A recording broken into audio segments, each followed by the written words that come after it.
It's a great honor and a privilege to introduce Yosef and Yehudit Schreiber. And Yehudit, your maiden name? My name is Tiefenbrunner. It's a German name. My parents were from Germany. My mother came from Fulda and my father was from Wiesbaden. And they lived in Belgium. My father came as a young man, is it true? Yeah. And my mother came later. And my father was always busy with children as he was as a teacher. And in the years 39, in Europe, the war started, Germany came up. And he was in charge of a few children in Heide. Refugees in Heide. Heide is a small place near Antwerp. And when the war started and the German invaded Belgium, they got married. My mother and my father got married the 9th of May 40. And in the 10th of May, the German came in, invaded Belgium. A day before? A day before. And my mother told me that they woke up and she heard noise. And she said, "Oh, there's thunder." And my father said, "No, it's the German came in, they're bombing." I mean, I'm sorry about my English, I'm French speaking. Your English is perfect. In any case, he took my husband, my father he took charge, he was 29, a young boy. I have kids about 29 and 30 and 40. I can't believe in those times he just took kids by him and he opened an orphanage. But I must say that the Belgian Queen Mother of Belgium was very supportive. And she was, you want to tell this, yeah? She was from Germany. She was from Germany. From a noble family, from a king family. And she knew very well the German soldier or commandant who was in charge of the Jewish problem in Belgium, let's say. So she spoke with him. Von Rundstedt was his name.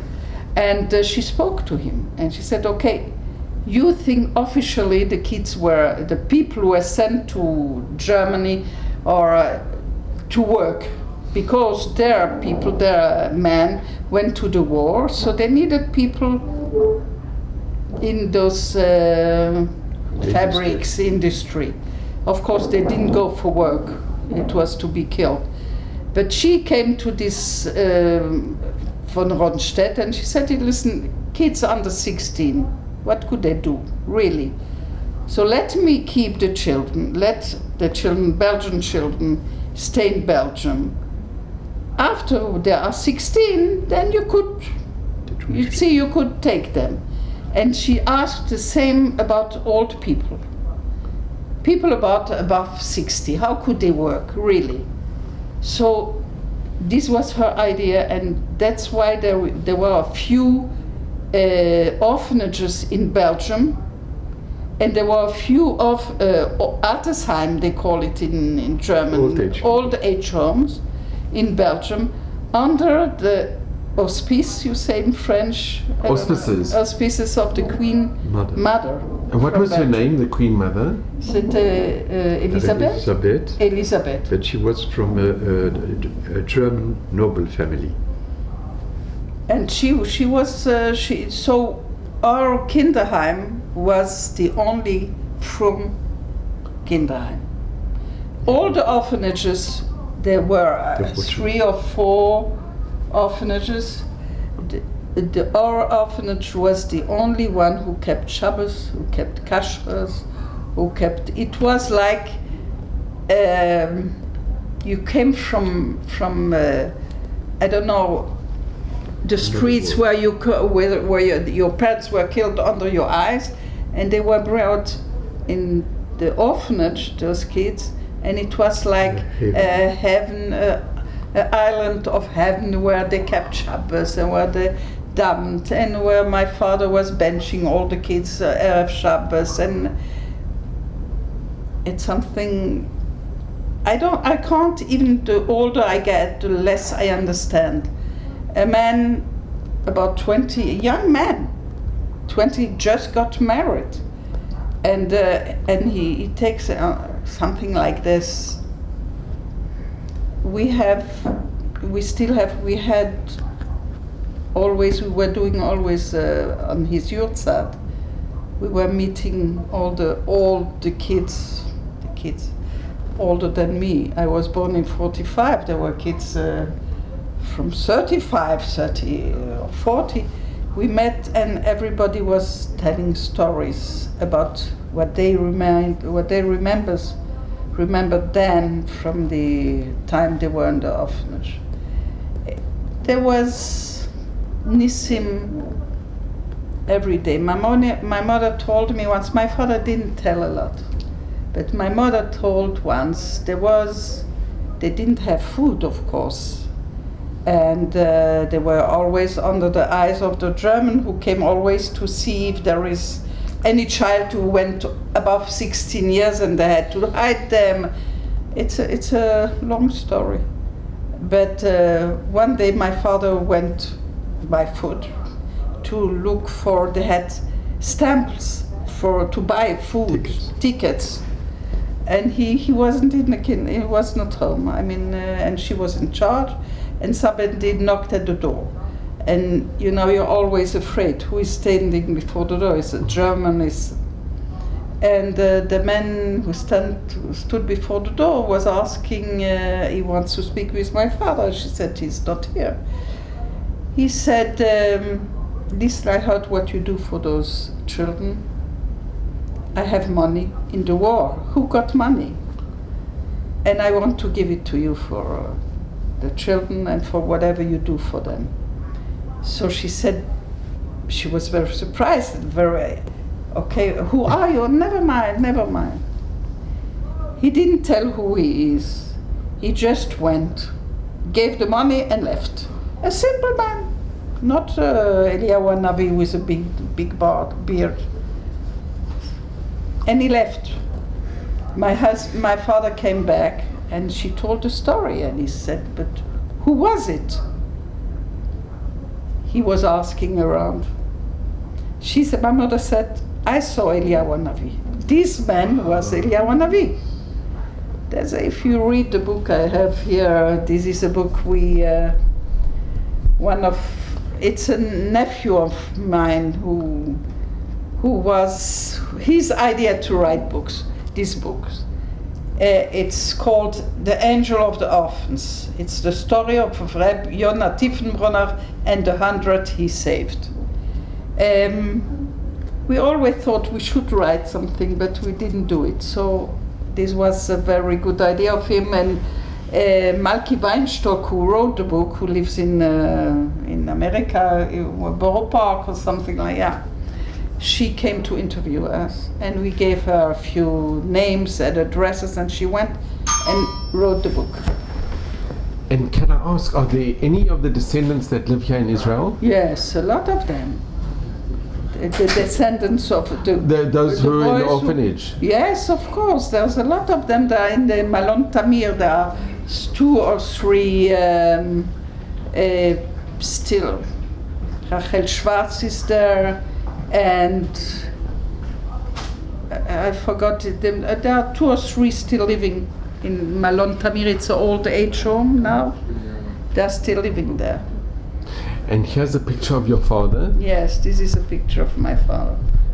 He passed away, he was 46, very young, after a heart attack. He lived very, very, all his life was only for those children. And it was attention, always. one day somebody knocked at the door, and my father was not supposed to take all the children who were in the orphanage were officially written, this one and this one, because they were supposed to be under the age of 16. So he couldn't accept people who were running away from the SS, because he was taking, if the Germans would know that he took somebody not officially authorized to come, it would risk all the children, all the orphanage. So one day somebody knocked at the door, open the door, and my father said, he opened, just hide me, the Germans are looking for me.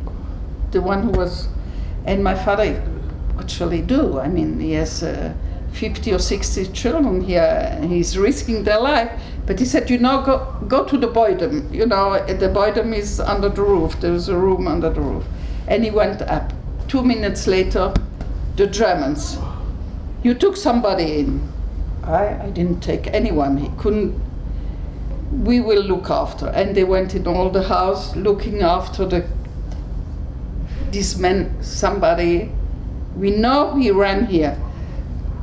So they didn't find, and they said, but there is a room upstairs. Yes. So they went up. And after 2, and my father thought, that's the end. Okay. All the kids and me and everybody, it's the end. After a few minutes, they come, the SS men come down, said, there's no light, we don't see anything there. And they left. And my father said, no light. After they left, he went up, made on the shelter, tuk, and there was Vahi Or. A lot of stories like this was really miracles. You remember the story he told us about the watch, about his watch on Shabbos. It was from Kinderheim, so Shabbos was Shabbos. They don't, and they knew they were learning. They were teaching. They were davening. And one Shabbos morning, my father asked, I met this boy, so it's a real story. And he said to him, "Come with me." Shabbos morning, where are we going? Come with me. They went on, mon père. My father said, le garçon. And my father said, let's go. And they go on the tram. The tram is like they call here the Rakevet Kala. In Belgium, it's a tram. So they went, and this boy said to my father, it's Shabbos. You don't speak, you come with me. It seems that there was the Gestapo did arrest a mother and a child. And they wanted to send, I don't know how my father knew it, and they wanted to send them to Auschwitz. So somebody told him, if you go now, you might save the child. So my father came till the Gestapo at Avenue Louise in Brussels, and he took out his watch and he gave it to this boy. And he said, listen, look at the watch.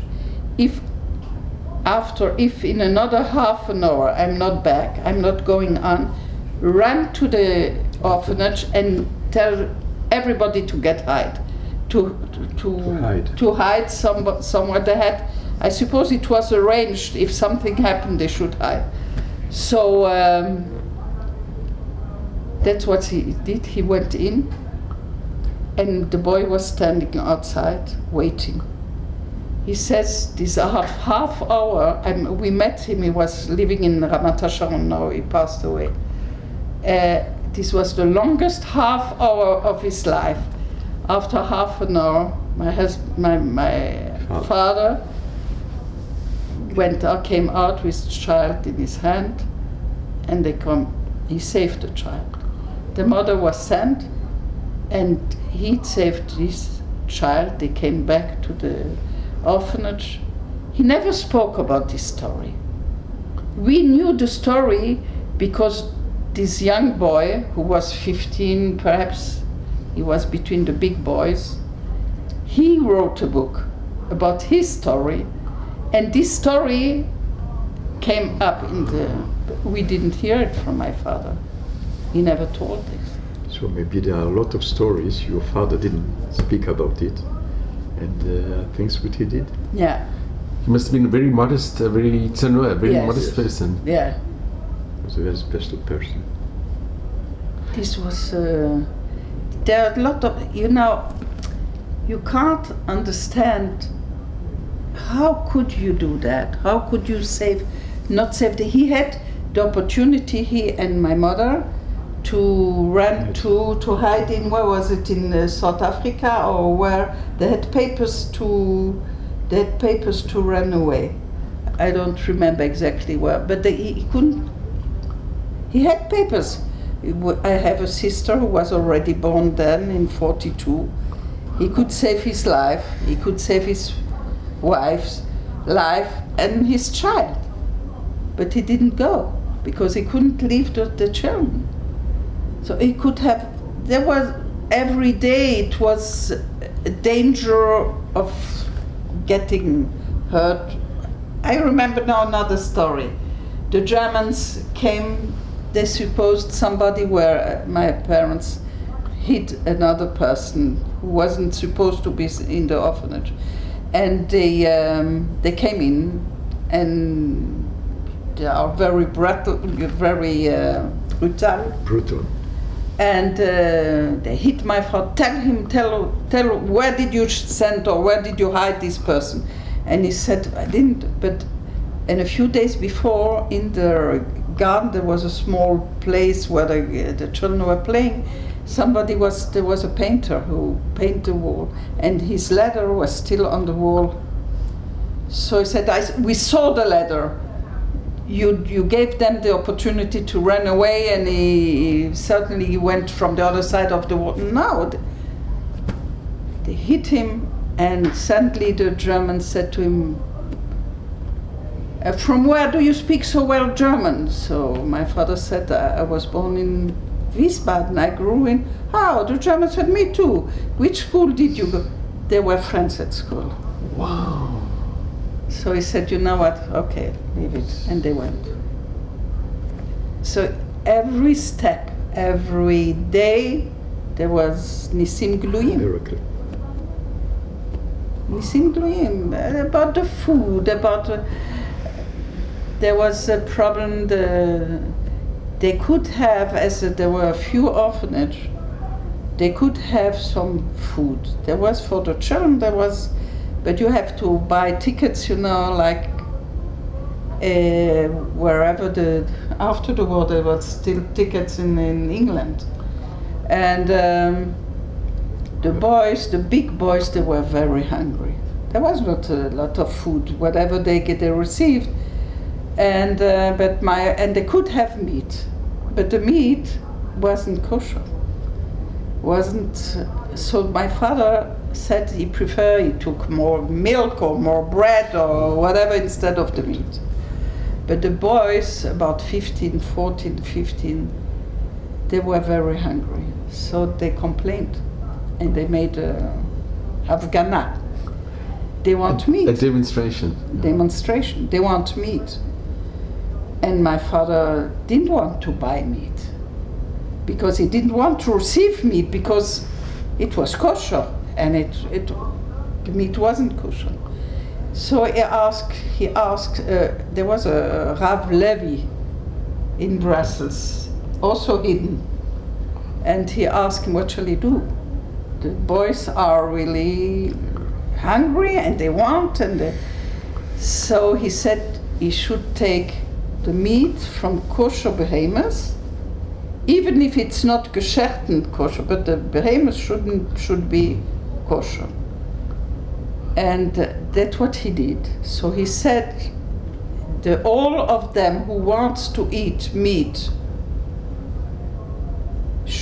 they have a special room. Those boys are eating there, or girls, whoever wanted. And my mother had to cook. And you know, when you are hungry, look at yourself at home. You're hungry, you do something, food, and it's so tasty, and the smell, and she didn't even Taste like it. So I think both of them were tzaddikim. And my mother, my father had he was in contact always with the children. She was, you know, they say behind every big man stand a woman. Mm-hmm. This was my mother.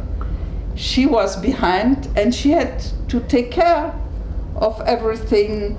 The kids wanted more food. You couldn't give more because tomorrow is another day, and you receive the next food would be 2 days later.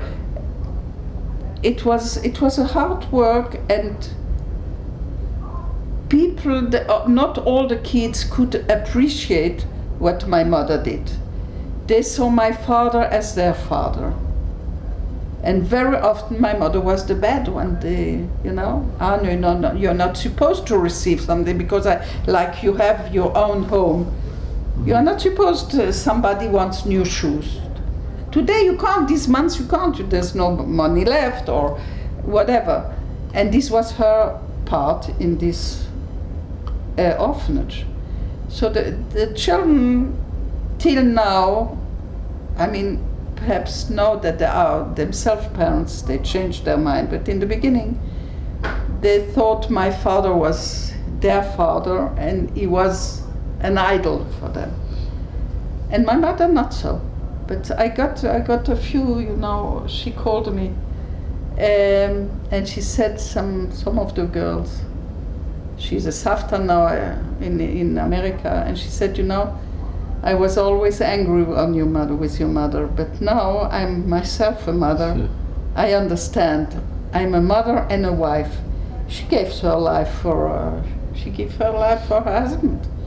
There was no private family. There was no private home. Everything was whenever she wanted. Yona, come. Let's come. Wir gehen spazieren.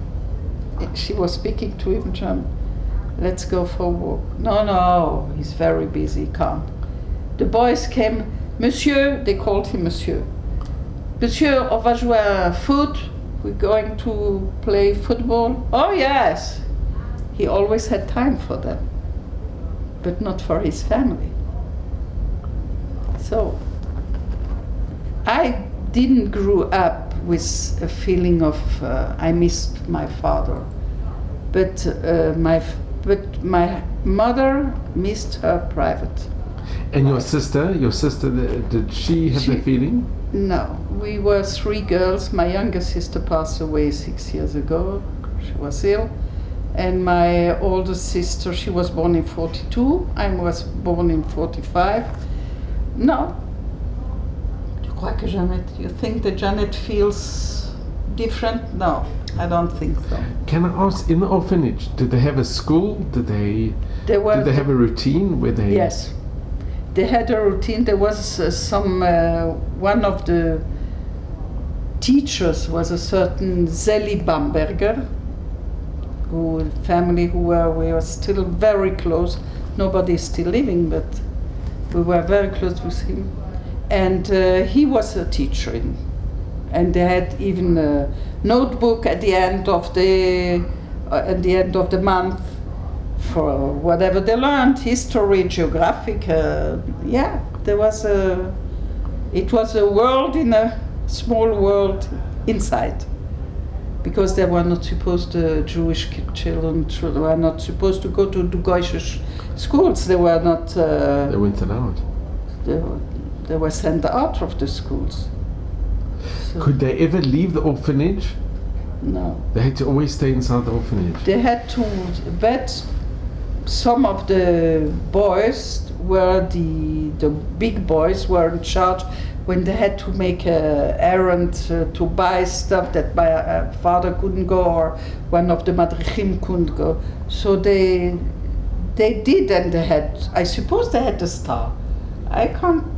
I don't know, my papa never spoke about this.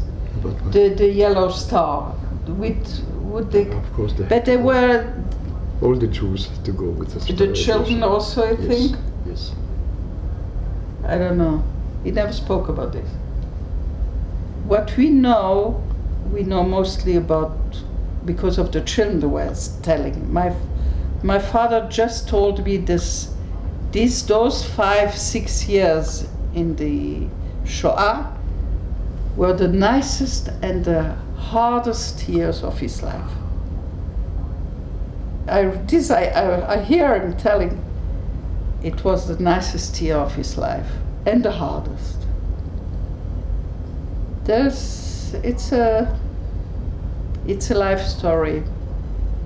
And he passed away, he was 46, and he was at Schreiber of one of the children of the orphanage, and he had a heart attack at the Schreiber.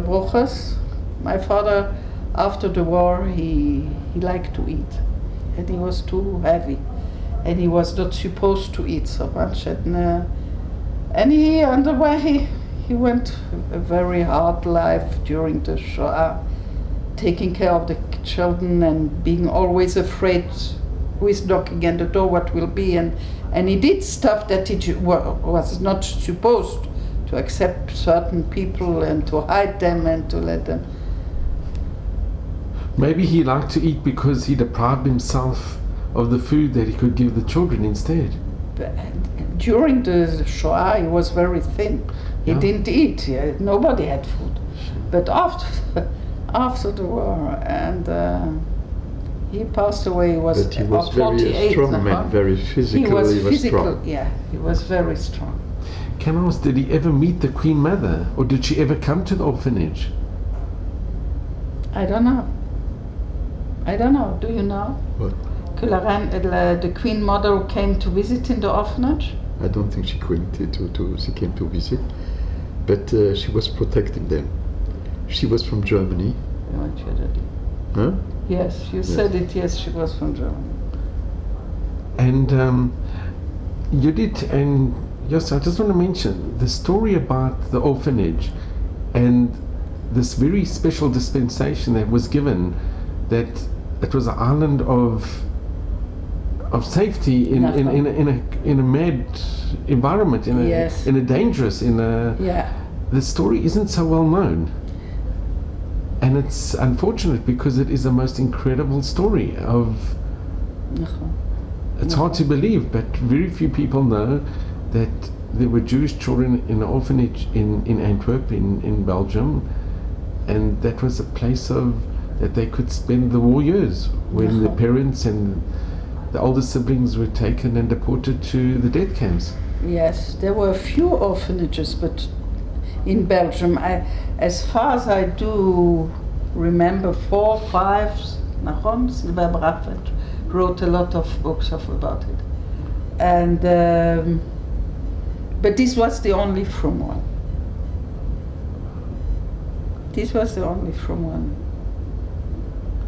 And was the orphanage in Antwerp itself? No, it was in Brussels. After when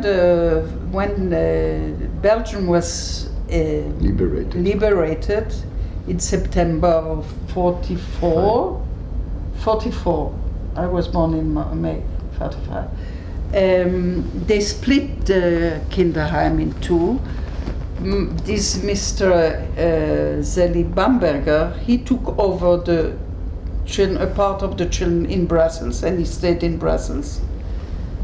Rue des Patriotes. It was on the Rue des Patriotes in Brussels. Have you ever gone to visit? And it's still there? The building's still there? Yeah. The building's in Brussels, it's still there? Yeah.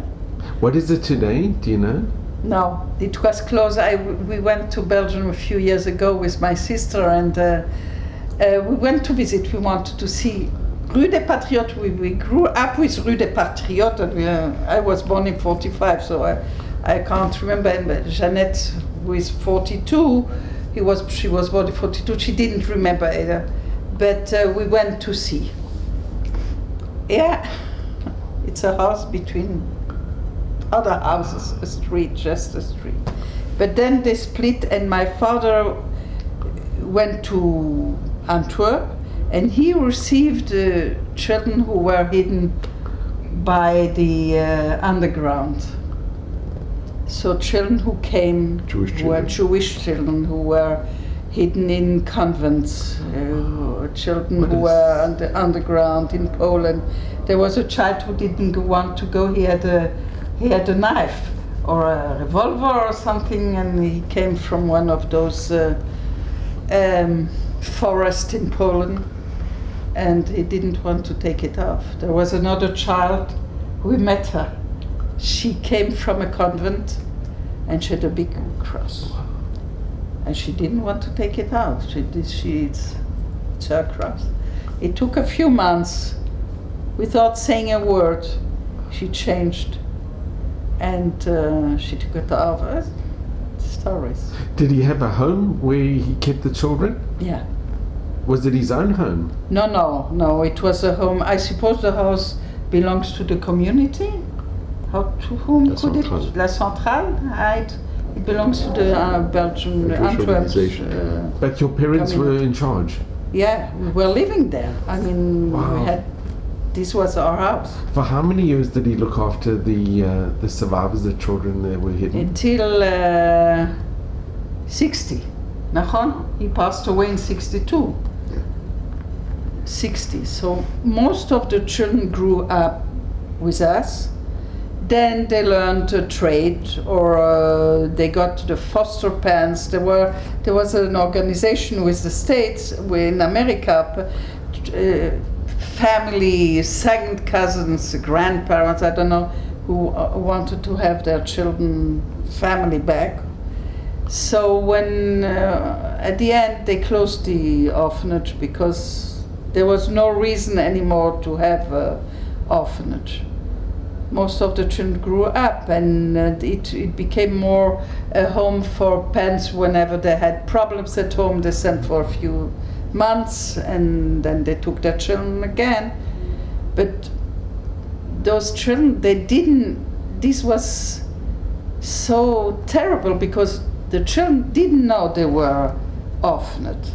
They thought they are in the Kinderheim, in the orphanage, and after the war the parents will come back.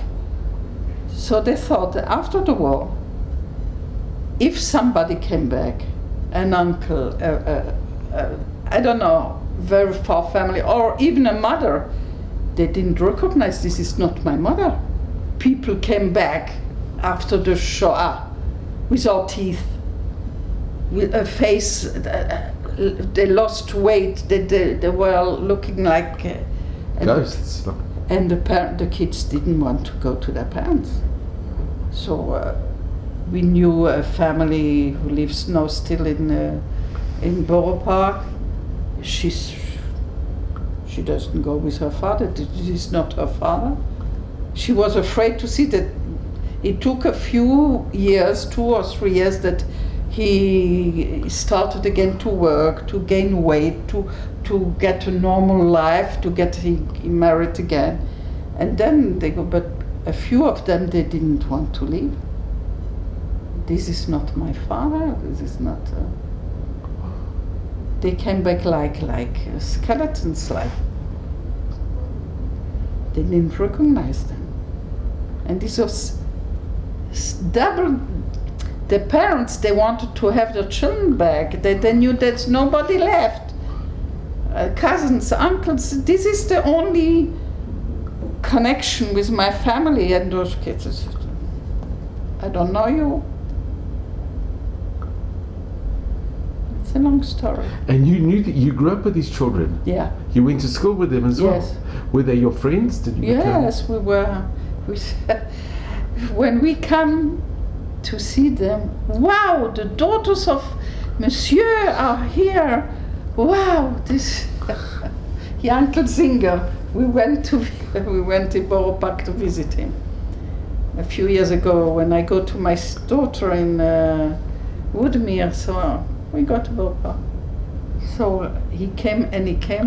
This was one of the boys, and he came out in middle of Borough Park and kissed us. I said, the uncle, everybody's looking.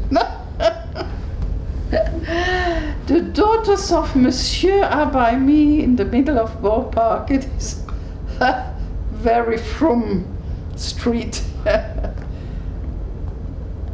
Yeah, of course we have connection, but most of them, they are old already.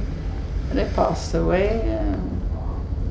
Did any of those who were hidden and survived come to Israel from that group as well? Yes, a lot of them.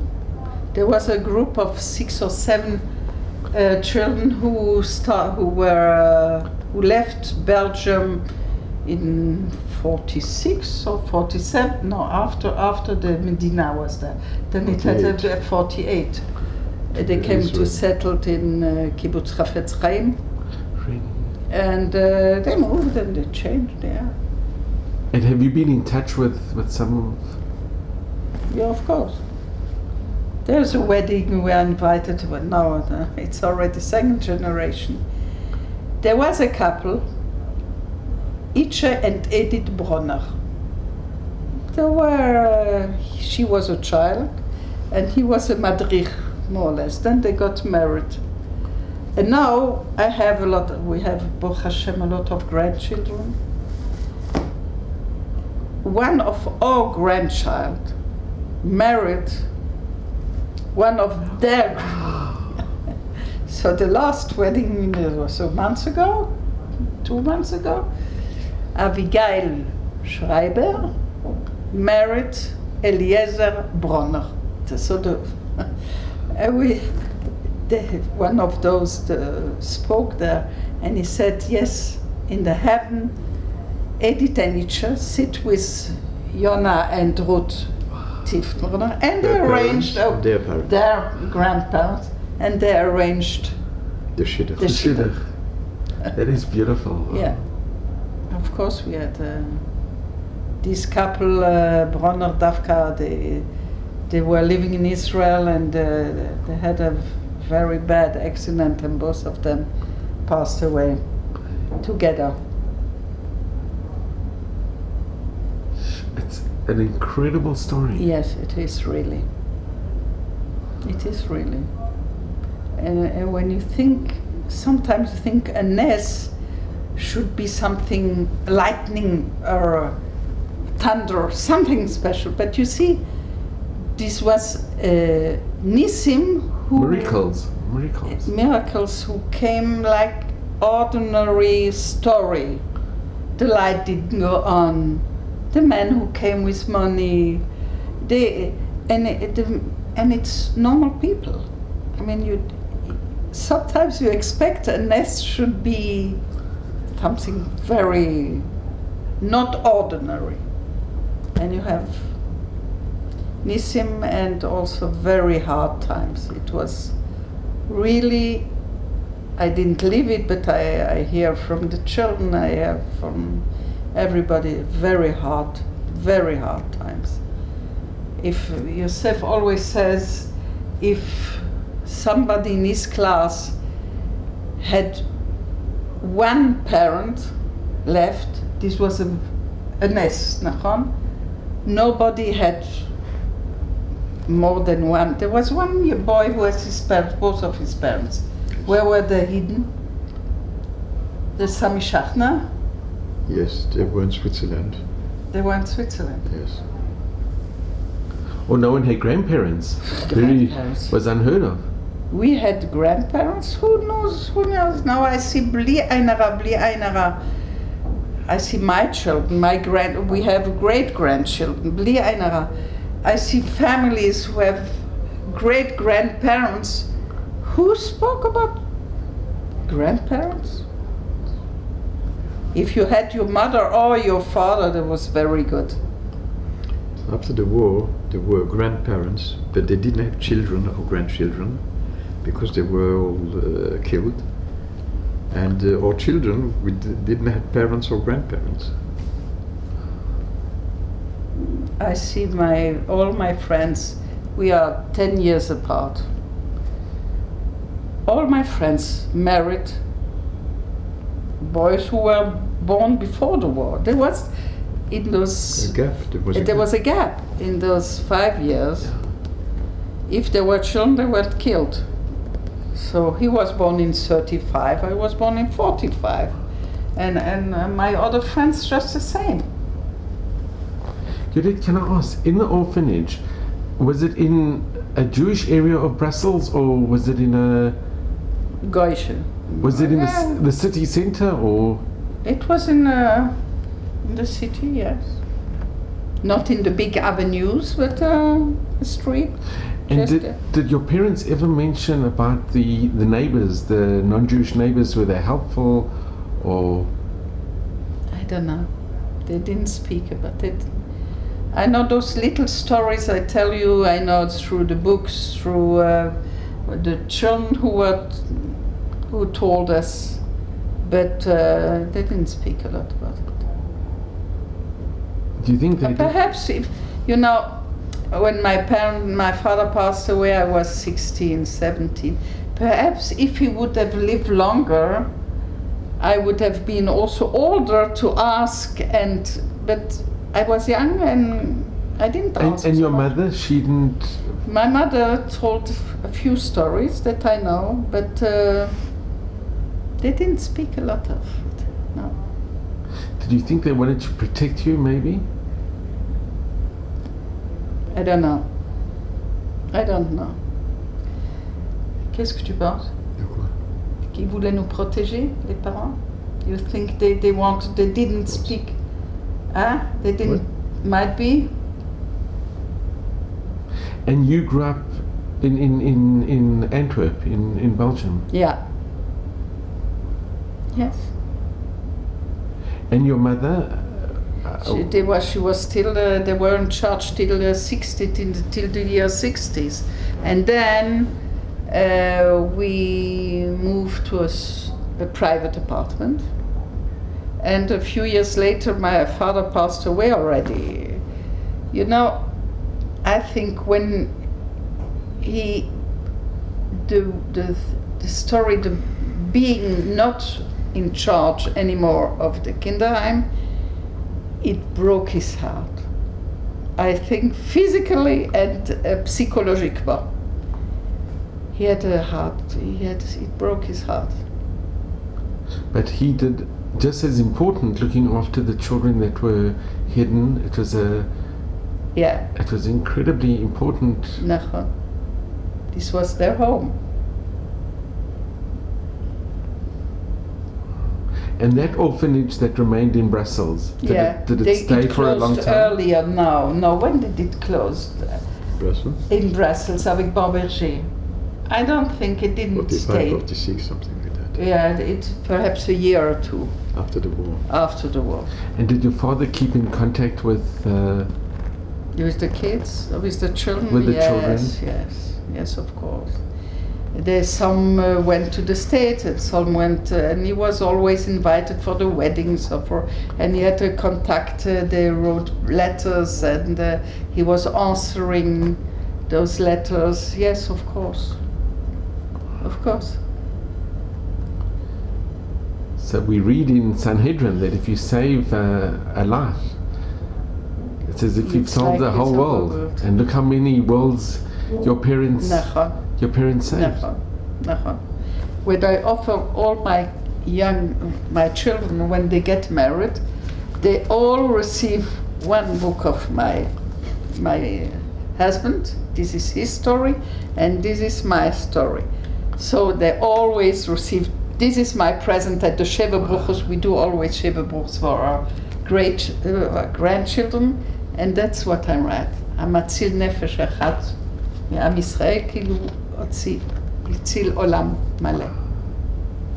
And they receive. This is a very small part of the story of this time.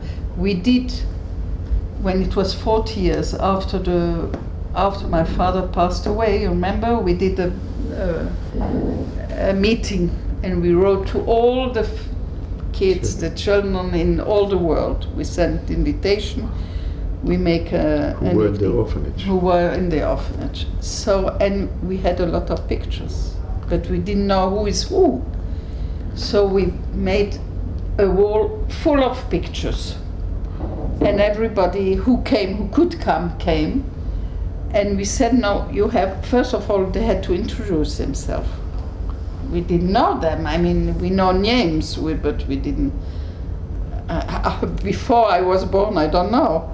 So they had to look after, they had to write the name, they received a tag, written their names, and then my husband organized everything, and then there was a big, and look, church, look, who are you, where are you?